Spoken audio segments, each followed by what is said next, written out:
पिछली वीडियो में हमने चैप्टर 9 के आयुपेशी नाम के नामकरण के नियम पढ़े थे और मैंने आपको कुछ आयुपेशी नाम बनाना भी सिखाए थे। आज हम उसी को आगे कंटिन्यू करते हैं कि चैप्टर 9 में जो उपसंयोजी यौगिक हैं उनके आयुपेशी नाम किस प्रकार से बनाए जाते हैं।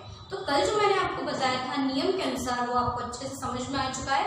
अब हम उसी को आगे बढ़ाते हैं। तो हमारा अगला सूत्र है, पहला सूत्र है हमारा Na2SiF6। मान लीजिए हमको ये फॉर्मूला मिलता है तो हम इसका आयुपेशी नाम कैसे बनाएंगे।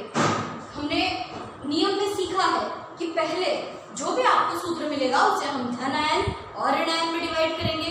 कैसे करेंगे कि यदि उपसंयोजन मंडल यानी कि जो बड़ा ब्रैकेट है, इस बड़े ब्रैकेट की इस तरफ जो लिखा है उस पे आता है प्लस चार्ज, तो पूरे बड़े ब्रैकेट पे क्या आ जाता है माइनस चार्ज। तो इसके हिसाब से पहले किसका नाम आना चाहिए, धन आयन का नाम पहले। तो Na का नाम हम पहले लिखेंगे तो इसका नाम होगा सोडियम। इसके पश्चात बारी आती है उपसंयोजन मंडल की। उपसंयोजन मंडल जो बड़े ब्रैकेट के अंदर पैक होता है उसको बोला जाता है उपसंयोजन मंडल। तो देखिए उपसंयोजन मंडल में 1, 2, 3 चीजें हैं। तो पहले समन्वय संख्या का नाम आएगा। तो समन्वय संख्या क्या होगी 6, इसलिए हेक्सा। F को क्या बोलेंगे, ये माइनस वाला लिगेंड है, ऋणावेशित लिगेंड है, तो इसको कहेंगे फ्लोरो, सोडियम हेक्सा फ्लोरो। और Si के लिए क्या शब्द आना चाहिए, सिलिकेट। एट शब्द का प्रयोग हुआ क्योंकि ये माइनस वाला है, तो इसका नाम हम लिख देंगे सोडियम हेक्सा फ्लोरो सिलिकेट। ऑक्सीकरण संख्या 6 में से 2 गए तो कितने बचे 4, 4th इसकी ऑक्सीकरण संख्या होगी। अगला हम लेते हैं, अगला हमारा फॉर्मूला है,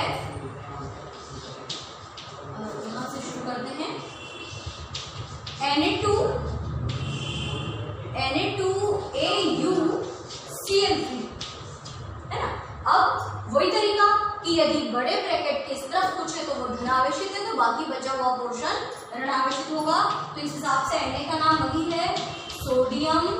अब सोडियम लिखने के पश्चात ये केंद्रीय धातु परमाणु, ये लिगेंड और ये समन्वय संख्या 3 को क्या कहते हैं, ट्राई। तो सोडियम ट्राई क्लोरो और Au मतलब कि गोल्ड या सोना, लेकिन गोल्ड का के नाम के अंत में जब एट लगा देते हैं तब इसको कहा जाता है ऑरेट। और इसकी ऑक्सीकरण संख्या क्या होगी, 3 में से 2 गए, 1 ही बचा, यानी कि ऑक्सीकरण संख्या होगी इसकी फर्स्ट। फिर अगला सूत्र हम लेते हैं, बहुत ध्यान से समझना है इसको, Ca2FeCN का होल 6 है। देखिए इसका सूत्र हम इसका नाम कैसे बनाएं, दोनों में से पहले कौन आया है कैल्शियम, तो वो प्लस चार्ज वाला है, बाकी पूरा माइनस चार्ज वाला। सी का नाम क्या होगा कैल्शियम है ना। कैल्शियम के पश्चात क्या आएगा 6 को क्या बोलेंगे हेक्सा, कैल्शियम हेक्सा। Cn के लिए क्या शब्द यूज करते हैं हम, साइनो, कैल्शियम हेक्सा साइनो। और Fe के लिए बोला जाएगा फेरेट। ये बिल्कुल उसी तरह है जैसे पोटेशियम हेक्सासाइन फेरेट हमने बिल्कुल पहला वाला सूत्र बनाया था। अब आपको लग रहा होगा कि बहुत सिंपल था ये तो, कि 6 में से 2 गए और 4 बचे है ना। आपने सोचा होगा कि इसको ऐसे बनाएंगे, लेकिन यदि आप एग्जाम में ऐसा नाम लिख कर आओगे तो आपको मिलेगा 0। क्यों, क्योंकि इसकी ऑक्सीकरण संख्या 4 नहीं होती। तो आप बोलोगे आपने ही तो बताया कि 6 में से 2 गए तो 4 बचे, पर मैंने साथ ही साथ कल ये भी बताया था कि ये ट्रिक हर सूत्र में काम आए ऐसा जरूरी नहीं है। तो कैसे, देखिए मैं आपको बताती हूँ। कैल्शियम है ना, हम इसको सॉल्व करके देखते हैं। कैल्शियम की संयोजकता कितनी होती है +2। Fe की संयोजकता हमको निकालनी है, मतलब ऑक्सीकरण संख्या हमको निकालनी है। कैल्शियम की ऑक्सीकरण संख्या +2, Fe की X और साइनाइड की कितनी होती है -1। अब हम इसको हल करें, कैल्शियम की ऑक्सीकरण संख्या +2, कैल्शियम खुद कितनी बार है 2 बार है, तो +2 × 2 प्लस X। साइनाइड की कितनी है -1, साइनाइड 6 बार है ना। तो क्या आ जाएगा नंबर +2 + X और -6।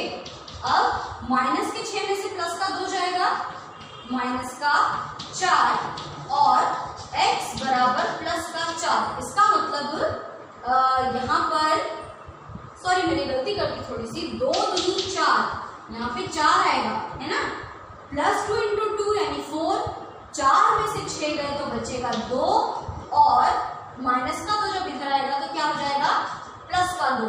इसका मतलब इसकी ऑक्सीकरण संख्या 4 नहीं बल्कि कितनी आनी चाहिए, 2 आनी चाहिए।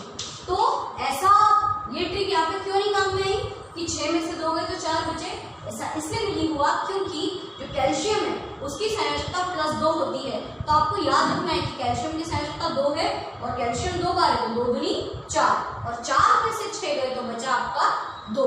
तो ये वाला सूत्र स्पेशली याद रखने में। अगली बात करते हैं हम नेक्स्ट सूत्र की।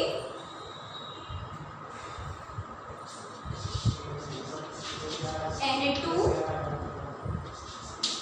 AgEn का होल ट्वाइस। ये En क्या होता है, En मतलब कि एथिलीन डायएमीन है ना।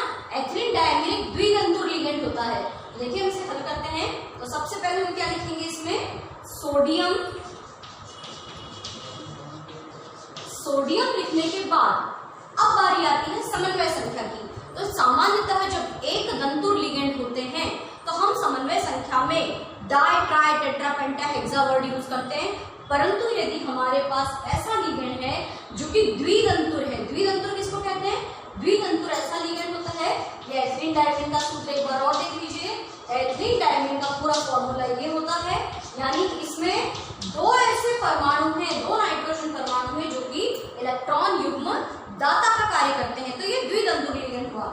और यदि किसी द्विदंतुर लिगेंड के नाम में ही डाई या ट्राई आता है और यदि वो स्वयं 2 बार है तो उसके लिए डाई नहीं लिखेंगे, उसके लिए क्या लिखते हैं, बिस। तो 2 की जगह पे तो लिखेंगे हम बिस, है ना। अगर मान लो यहाँ पर ऐसा होता Cn का होल ट्वाइस तब तो अपन लिखते डायसाइनो, है ना। लेकिन यहाँ पे En है तो ये एथिलीन डायमीन, इसके नाम में ही डाई आता है तो बिस लिखने के पश्चात हम इसके आगे लिखेंगे एथिलीन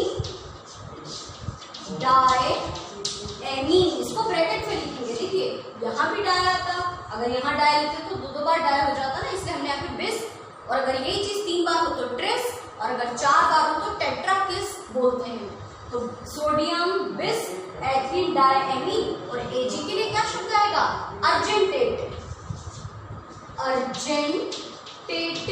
अब इसकी ऑक्सीकरण संख्या, आपको लग रहा होगा 2 में से 2 गए 0, लेकिन नहीं, ये उदासीन लिगेंड होता है। तो उदासीन लिगेंड की तो ऑक्सीकरण संख्या 0 हो जाती है, तो बचेगा क्या, 2। इसलिए इसकी ऑक्सीकरण संख्या क्या होगी, सेकंड। कहीं कहीं पर हमको ऑक्सीकरण संख्या में थोड़ी सी सावधानी बरतनी होगी। अब अगला बहुत इंपॉर्टेंट सूत्र है Na2 NiEDTA, मोस्ट इंपॉर्टेंट सूत्र है ये। तो EDTA के बारे में मैंने आपको उपयोग में बताया था, इसका पूरा नाम होता है ethylene diamine tetra acetato. Ethylene diamine En, ethylene diamine tetra acetato इसका पूरा नाम है। और ये पूरा का पूरा एक ही बार है, सिर्फ सिंगल टाइम, तो मोनो शब्द नहीं आएगा। और एक और खास बात, ये षटदंतुर लिगेंड है, षटदंतुर, यानी इस एथिलीन डायएमीन टेट्रा एसीटेटो में 6 ऐसे परमाणु हैं जो इलेक्ट्रॉन का जोड़ा देते हैं। मतलब अगर ये एक ही बार होगा तो एक बार में ये 6 इलेक्ट्रॉन के जोड़े देगा, यानी कुल 12 इलेक्ट्रॉन देगा। और यदि मान लो हमने इसका होल ट्वाइस कर दिया, इसका मतलब इसने 12 इलेक्ट्रॉन के जोड़े यानी टोटल 24 इलेक्ट्रॉन दान में दिए हैं। तो बहुत अच्छी बात है कि भाई इसका होल ट्वाइस है, थाइस नहीं है, बहुत कंफ्यूजन होता। तो चलिए इसका हम नाम बनाते हैं। अब तो आप लोग सीख गए हैं कि ये जो बड़ा ब्रैकेट होता है यानी कि उपसर्ग संयोजन मंडल, यदि उसके इस तरफ कुछ है उसका नाम पहले आता। मोस्टली ये धन आवेशित धातु परमाणु होते हैं। तो Na का नाम हम क्या लिखेंगे, सोडियम, उसके पश्चात लिगेंड का नाम। EDTA का पूरा नाम आपको बार बार रिपीट करके याद करना पड़ेगा, एथिलीन डायएमीन, ED एथिलीन डायएमीन। T का मतलब होता है टेट्रा और A का मतलब होता है एसीटेटो, एथिलीन डायमीन टेट्रा एसीटेटो, नाम के अंत में ओ का उच्चारण हुआ, मतलब ये ऋणावेशित लिगेंड है। और लास्ट शब्द क्या आएगा, निकी का हो जाएगा निकिलेट। अब आती है ऑक्सीकरण संख्या की बारी। आपको लग रहा होगा कि ऑक्सीकरण संख्या ये तो सिंगल, कुछ लिख ही नहीं रहा है, 2 लिख दें, लेकिन मैंने अभी आपको बताया कि ये जो EDTA है ये षटदंतुर लिगेंड है। कैसा है ये, षटदंतुर लिगेंड, यानी ऐसा लिगेंड जिसमें 6 परमाणु मिलकर इलेक्ट्रॉन का जोड़ा देते हैं। इस षटदंतुर लिगेंड को हम बहुदंतुर लिगेंड भी बोल सकते हैं। तो 6 में से 2 गए, कितने बचे, 6 में से 2 गए तो बचेगा आपका 4, यानी इसकी ऑक्सीकरण संख्या आ जाएगी 4th। ठीक है, तो ये कुछ धन आवेशित एग्जांपल्स थे। अब आगे हम देखते हैं और नेक्स्ट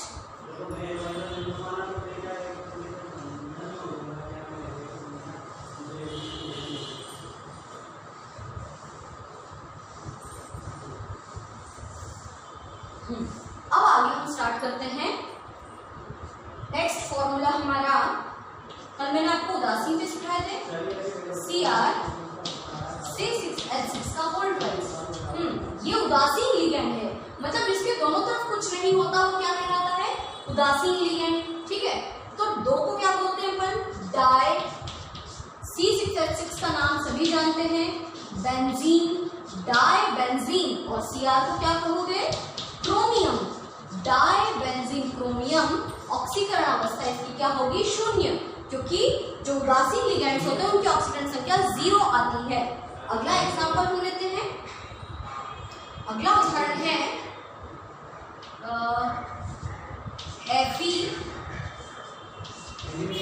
C5H5 का होल ट्वाइस। ये बहुत इंपॉर्टेंट है, क्योंकि मैंने आपको बताया था इस चैप्टर का नाम उपसव संयोजी तत्वों का रसायन और कार्बोधात्विक यौगिक, जो 2 साल पहले था। कार्बोधात्विक यौगिक है ये वाला बहुत इंपॉर्टेंट, जिसमें कार्बन धातु परमाणु के साथ जुड़ता है। इसका नाम पता है क्या है, इस C5H5 का नाम है साइक्लो पेंटा डायनिल। साइक्लोपेंटाडायनिल, साइक्लोपेंटाडायनिल में डाई शब्द आ रहा है और ये स्वयं भी 2 बार है, तो डाई डाई 2 बार नहीं लगाते तो क्या लगाते हैं, बिस। तो पहले तो हम लिख देंगे बिस, ब्रैकेट में लिखा जाएगा साइक्लोपेंटाडायनिल, और Fe के लिए क्या शब्द यूज करेंगे हम, आयरन। और ऑक्सीकरण संख्या क्या होगी इसकी, 0। 0 क्यों, क्योंकि ये उदासीन लिगेंड है। मैं आपको इसके स्ट्रक्चर भी बता दूं, इसे सैंडविच संरचना कहते हैं। वही सैंडविच कि 2 ब्रेड के बीच में ककड़ी टमाटर प्याज को रखते हैं, बिल्कुल ऐसे ही। तो ये 2 ब्रेड है हमारे पास में, साइक्लोपेंटाडायनिल नामक 5 कार्बन युक्त ये रिंग है, ये एक और ये दूसरी रिंग। ठीक है, और इसके बीच में ये Fe है, इसमें इस तरह से डॉटेड लाइन से इसे ऐसे बनाते हैं। इसको साइक्लोपेंटाडायनिल रिंग या इसको सैंडविच संरचना भी कहा जाता है। पढ़ेंगे हम इसके बारे में डिटेल में। इसका एक और नाम याद रखना, इसको फेरोसीन भी कहते हैं। फेरोसीन पर टिप्पणी लिखे या 2 नंबर में आ सकता है फेरोसीन क्या है, तो हम इसके बारे में आगे डिटेल में पढ़ने वाले हैं, पर अभी आप इसका IUPAC नाम याद रखना। अगला हम सूत्र बनाते हैं MnH2O का होल 6 SO4।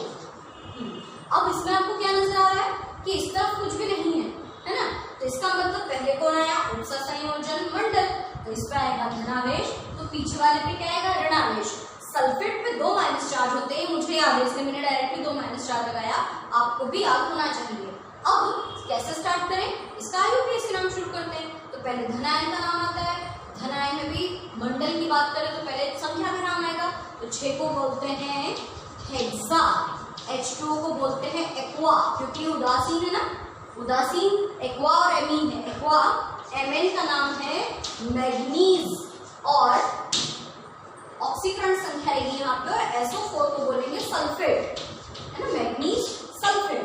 ऑक्सीकरण संख्या क्या होनी चाहिए, आप लोगों के दिमाग में ये होगा कि 6 में से 4 गए तो 2 बचे, पर वास्तविक चीज क्या है पता है, ये तो पूरा उदासीन लिगेंड है, तो ये तो हो गया 0, और सल्फेट की ऑक्सीकरण संख्या क्या है -2, तो -2 जब बराबर के उधर जाएगा तो क्या हो जाएगा, प्लस का बचा दो तो उत्तर क्या आएगा हमारा 2, है ना, सेकंड आएगा। लेकिन वो आंसर कैसे आया है, 6 में से 4 में तो 2 आया, वैसा नहीं है, ये पूरा 0 हो गया। ऑक्सीकरण संख्या इसकी -2 है, इसलिए इसका उत्तर 2 आया, लेकिन गलती से भी उत्तर सही ही आ रहा है। तो आपको ये स्पेशली याद रखना है इस सूत्र को। अगला हम प्रैक्टिस करते हैं नेक्स्ट। कुछ ऐसे सूत्र होते हैं जिनमें दो उपसंयोजन मंडल एक साथ आते हैं, वो भी देख लीजिए। जैसे कि AgCN का होल ट्वाइस, और एक सूत्र है AgNH3 का होल ट्वाइस। एक बात याद रखना है, यहाँ पे सिल्वर की ऑक्सीकरण संख्या फर्स्ट होती है, फिक्स है इसकी। तो जब इस तरह का कोई सूत्र आपको मिलता है तो जो पहला उपसंयोजन मंडल है, जो पहला यौगिक है, उसका नामकरण धन आयन मान के बोलना, फिर ऑक्सीकरण संख्या लिखना, और बाद में जो मंडल आपको दिख रहा है उसका नामकरण ऋण आयन मानकर करना है। तो कैसे लिखेंगे, देखिए पहले इसका नाम हम क्या लिखते हैं, डाई साइनो, और क्योंकि मैंने बोला कि इसको पहले वाले को प्लस मान के लिखो, तो Ag को प्लस, जब Ag का वास्तविक नाम क्या है, सिल्वर, तो डाई साइनो सिल्वर फर्स्ट क्यों, क्योंकि यहाँ पे याद रखना सिल्वर की ऑक्सीकरण संख्या सामान्यतः +1 होती है, और फर्स्ट के तुरंत बाद अगला नाम शुरू कर दो। तो यहाँ पे क्या लिखा है, डाई, NH3 को बोलते हैं एमीन, डाई एमीन, और Ag का नाम ये माइनस में है तो इसलिए इसका नाम सिल्वर नहीं, इसका नाम आ जाएगा आगे अर्जेंटेट, और ऑक्सीकरण संख्या फिर से फर्स्ट। एक और उदाहरण देखिए, अगर ये समझ में नहीं आया तो PtCl6 और PtCl4। यहां पर एक बात याद रखना कि प्लैटिनम दोनों तरफ है, प्लैटिनम की 2 ऑक्सीकरण संख्याएं होती हैं, जितने लिगेंड होते हैं ना उनसे 2 संख्या माइनस कर दो, मतलब 6 लिगेंड है तो ऑक्सीकरण संख्या होगी इसकी 4, और यदि इसमें 4 लिगेंड है तो इसकी ऑक्सीकरण संख्या होगी 2। मतलब अगर 6 लिगेंड होंगे तो ऑक्सीकरण संख्या 2 माइनस कर दो 6 में से, और अगर 4 लिगेंड है तो उसमें से भी 2 ऑक्सीकरण संख्या, 2 नंबर्स कम कर दो। और बाकी तरीका वही कि पहले वाले संकुल यौगिक का नाम धनायन मान के करना, बाद वाले का नामकरण ऋण आयन मानकर करना। तो क्या नाम होगा इसका, पहले वाले का, इसका नाम होगा हेक्सा क्लोरो, Pt को प्लस माना है तो क्या आएगा, platinum, hexa chloro platinum 4th, और 4th लिखते ही दूसरा नाम शुरू, tetra chloro Palatinate, tetra chloro Palatinate second. इस तरीके से ये हमारे नामकरण कंप्लीट हुए। और भी बहुत सारे सूत्र हैं जिनकी आपको प्रैक्टिस करनी है। तो ये अभी हमने क्या सीखा कि सूत्र से नाम कैसे बनाते हैं। अब मैं आपको अगली चीज सिखाती हूँ कि नाम से सूत्र कैसे बनाए जाते हैं, वो भी देख लीजिए। अभी हमने देखा कि कैसे हमने सूत्र से IUPAC नाम बनाना सीखे। अब हम इसका अपोजिट सीखते हैं। हमारे सामने कुछ IUPAC नाम दिए हैं उपसंयोजी यौगिकों के। तो यदि आपको ऐसे नाम मिल जाए तो क्या हम इनकी मदद से सूत्र बनाना सीख सकते हैं? तो बहुत आसान है, देखिए कैसे। हमको हमारे दिमाग में एक चीज क्लियर रखनी है कि हमें जब भी कोई सूत्र मिलेगा तो वो इस प्रकार का होगा कि इसमें एक उपसंयोजन मंडल होगा, कुछ अंक बोले जाएंगे, हेक्सा, टेट्रा, पेंटा, डाई, ट्राई। तो उस अंक को हमें यहाँ लिखना है, लिगेंड का स्थान ये है, और जो धातु परमाणु होगा ना उसका नाम यहाँ पर आएगा। यदि स्टार्टिंग में कोई धातु आती है, सोडियम, पोटेशियम, हाइड्रोजन, एल्यूमिनियम, इस तरह से, तो उसे आगे लिखते हैं। लेकिन अगर मान लो पीछे अगर आगे कुछ नहीं है तो फिर पीछे आयन का क्षेत्र होता है। तो चलिए हम शुरू करते हैं। सबसे पहला नाम कैसे बनाएं? हेक्सामीन प्लैटिनम 4th क्लोराइड, ठीक है। हेक्सा सुनते ही हमारे दिमाग में आया 6। एमीन का मतलब क्या होता है? NH3, है ना, हेक्सा एमीन। प्लैटिनम मतलब कि Pt, ठीक है। और क्लोराइड शब्द बाद में आया है, ऑक्सीजन संख्या के बाद, तो यहाँ पे आएगा Cl। अब Cl कितना लिखें? 4 आएगी ना ऑक्सीजन संख्या, यहाँ पे लिख देते हैं Cl2, ठीक है। Hexamine platinum second 4th chloride, 4th क्यों, 6 में से 2 गया तो 4 बचा। या मैंने आपको सिखाया था कि जब प्लेटिनम के साथ 6 लिगेंड होते हैं तो ऑक्सीकरण संख्या 4 आती है। इस बात को याद रखना। ये हुआ हमारा पहला सूत्र है। इसको थोड़ा सा हम छोटा लिख देते हैं ताकि अगला हमारे लिए आसान हो जाएगा। Platinum hexaamine Cl2। चलिए अब नेक्स्ट स्टार्ट करते हैं। क्या नाम है? डाइक्लोरोडायमीन प्लेटिनम।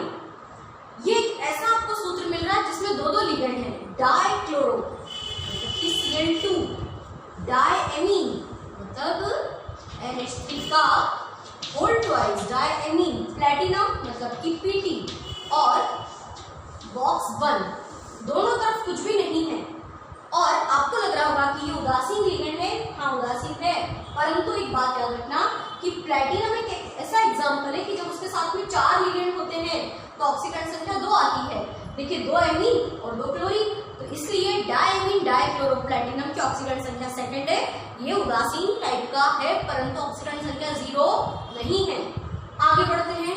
टेट्राएमीन कॉपर सल्फेट है ना, तो टेट्रा मतलब 4, एमीन मतलब NH3 कॉपर सल्फेट SO4। ऑक्सीकरण संख्या आ रही है सेकंड। कैसे? 4 में से 4 के 0 बचे नहीं।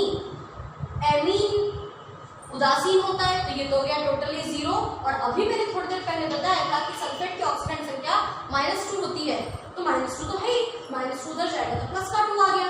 अगला स्टार्ट करते हैं हम। Hexa aqua chromium third chloride. Hexa मतलब कि 6, एक्वा मतलब H2O। हेक्सा एक्वा, क्रोमियम मतलब कि Cr और क्लोराइड थर्ड क्लोराइड यानी कि Cl3। आप सोचेंगे 6 में से 3 गए 3 बचे, पर वास्तव में क्या है? ये तो पूरा उदासीन है तो बचा 3। इस तरह से थर्ड क्लोराइड। नेक्स्ट पे आते हैं अपन। थोड़े से जगह कम है, इसको मैं पूरा मिटा दूं। आप अच्छी तरह से इसको देख लीजिए, इसका स्क्रीनशॉट ले लीजिए, है ना।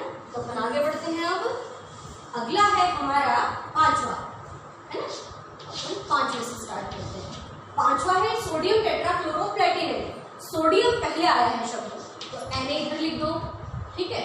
फिर क्या बोला इन्होंने? टेट्राक्लोरोप्लेटिनेट, टेट्राक्लोरोप्लेटिनेट, ठीक है। ऑक्सीकरण संख्या कितनी बताई गई है? सेकंड। तो क्या करें यहाँ पे? Na2 लिख दें। 4 में से 2 गए 2 बचे, तो सोडियम टेट्राक्लोरोप्लेटिनेट। ये हुआ हमारा 5th नंबर का। अब आते हैं 6th पे। पोटेशियम टेट्राहाइड्रोक्सोजिंकेट। पोटेशियम मतलब कि के, टेट्रा मतलब 4, हाइड्रोक्सो मतलब कि OH, OH को हाइड्रोक्सो कहते हैं, जिंकेट यानी कि जिंक। ऑक्सीकरण संख्या सेकंड बता रहे हैं, तो 4 में से 2 जाएंगे तो 2 आएंगे, इसलिए यहाँ पे 2 लिखना आवश्यक है। अगला आता है हमारा 7वें नंबर का, है ना। डाइमेथिल एल्यूमिनियम 0 मतलब कि उदासीन है, बहुत सिंपल है ये तो। डाइमेथिल, मेथिल 2 बार तो डाइमेथिल एल्यूमिनियम, ऑक्सीकरण संख्या 0 क्योंकि ये उदासीन प्रकार का लिगेंड है। नेक्स्ट आते हैं, इसको बहुत ध्यान से समझना 8वें नंबर वाले को। बिस एथीलीन डायमीन क्रोमियम थर्ड क्लोराइड। देखिए कैसे। सबसे पहले तो ऐसा ढांचा तैयार करते हैं। बिस मतलब कि 2, है ना। एथीलीन डायमीन मतलब कि En और क्रोमियम यानी Cr थर्ड क्लोराइड, तो क्या लिख देंगे हम? Cl3। Cl3 क्यों? क्योंकि एथीलीन डायमीन एक उदासीन लिगेंड है ना। तो उदासीन लिगेंड है तो हो गया 0, तो थर्ड क्लोराइड मतलब कि Cl3 बचेगा। अब नेक्स्ट आते हैं 9th नंबर पे। Iron hexacyanoferrate. आयरन मतलब कि Fe, हेक्सा साइनोफेरेट, हेक्सा मतलब 6, साइनो मतलब कि Cn, फेरेट मतलब कि Fe। हाँ ऑक्सीकरण संख्या क्या है? 2, तो 6 में से 4 जाएंगे तब 2 आ जाएगा, तो Fe4 FeCN का होल 6। अब आता है लास्ट, पोटेशियम ट्राइऑक्सिलेटोक्रोमेट। इसको ध्यान से समझना। पोटेशियम मतलब कि ऑक्सिलेटो क्या होता है? ऑक्सिलेटो का मैंने आपको तरीका बताया था। ऑक्सिलेटो को OX भी लिख सकते हैं, ऑक्सिलेटो को C2O4 भी लिखते हैं, या ऑक्सिलेटो को COO भी लिखा जाता है। और आपको पता होगा इस पे एक माइनस चार्ज, मतलब कुल 2 माइनस चार्जेस आते हैं। तो ट्राइऑक्सिलेटो, ट्राई मतलब 3 बार, ऑक्सिलेटो मतलब कि C2O4 और क्रोमेट आनी चाहिए। और ये कैसा है, ये इसके ऊपर 2 माइनस चार्जेस है, मतलब 2 तिया 6 तो ये खुद ही हो गया, तो 6 में से कितने जाएगा कि 3 बचेगा, इसलिए मैं आपके सी के आगे क्या लगा देंगे 3। तो ऐसा नहीं है 3 में से 3 गया तो 0, ये इसके ऊपर 2 माइनस चार्जेस है और ये 2 बार है, 2 तिया 6 में से 3 गए 3 बचे। तो ये मैंने आपको कुछ 10 ऐसे सूत्रों की प्रैक्टिस करवाई जिसमें हमने नाम से सूत्र बनाए हैं, हम सूत्र से नाम बनाना भी सीख गए। अब आपको इसकी बहुत अच्छे से